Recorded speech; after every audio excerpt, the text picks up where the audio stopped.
Lovely and crisp on the outside and oh so airy in the center. What's not to love about a pav? We're going to share all our secrets so you can create this classic Christmas dessert. Okay, so the ingredients that you'll need for this recipe, you need 6 eggs, 1.5 cups of caster sugar, 1 teaspoon of corn flour, a teaspoon of white vinegar, a pinch of cream of tartar, and then some gorgeous in-season fruit and cream to serve. Preheat your oven to 100 degrees fan forced. So a little tip, your egg whites actually won't whip up if they come in contact with fat. So just as some extra insurance, I always wipe out my bowl just with a little bit of white vinegar just before I get started. Another little tip, we're going to separate our eggs one by one into these little bowls. So that just means that if we make a little mistake and we get some egg yolk into our white, we can come back from it. Keep those egg yolks, they're perfect to use in curds or custards. Now we're going to whip our egg whites, and when they get to soft peaks, we're going to start gradually adding the sugar.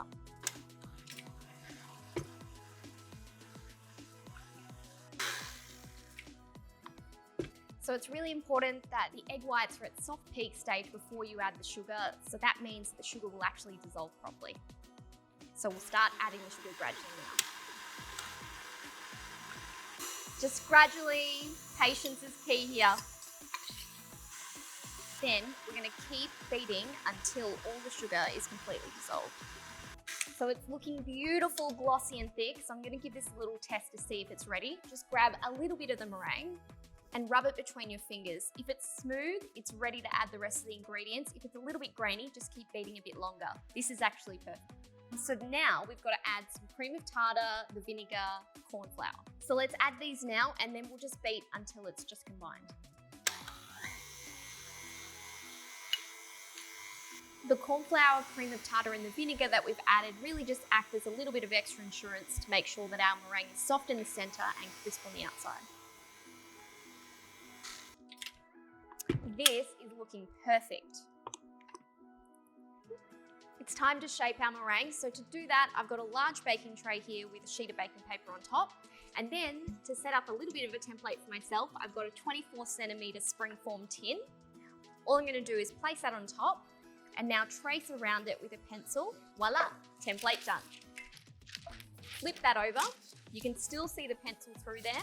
And then just to stick down these little stubborn corners, I'm going to spoon a little bit of meringue on there to stick it down. So now let's put our meringue mixture on there.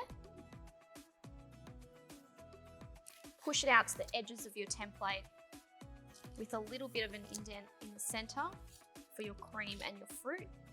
You can make your meringue into whatever shape you like. You don't have to go traditional like I am. You could make it into little mini nests, or you can spoon it into a wreath shape as well, which is also beautiful. Making some little furrows around the sides not only gives it a little bit of rustic charm, but it also just helps to stabilize your pav. Now let's take this off to the oven to bake for about 1 hour and 15 minutes, or until it's just firm but not brown. So let's have a little peek. Oh, it looks perfect. Nice and firm. Come and have a look. So now, to prevent any cracks, I'm just going to turn the oven off, and then I'm actually going to leave the door ajar so this oven can cool down gradually. I'm just sticking a spoon in there to help. To help with your Christmas Day prep, you can also make this meringue in advance and store it in an airtight container for 1 to 2 days in advance. The meringue is looking perfect, so it's time to top it, and that is my favorite part. So you can really get a bit creative with it. I'm topping mine with some classic whipped cream, but you can also try some curd or some custard, whatever you like. And then I've chosen 2 of my absolute favorite fruits that are in season right now. So some beautiful Australian cherries and also some yellow peaches. Yum. So let's get going.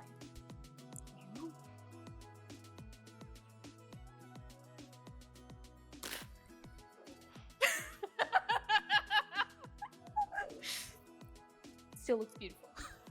Look guys, if you like to top your pav with as much cream as I like to, you might start to see a couple of little cracks start to show. That's totally fine, totally normal. Cover it up with some fruit, no one will ever know. It's sweet enough, but I also love to drizzle mine with a little bit of extra honey just before serving. So there you have it, guys, the perfect pavlova with a crisp outer shell and a perfect soft marshmallowy center. If you've ever wanted to make a pav and you've been too scared to try, make sure you give this recipe a go. For more fresh ideas, head to the Woolworths website and search for recipes.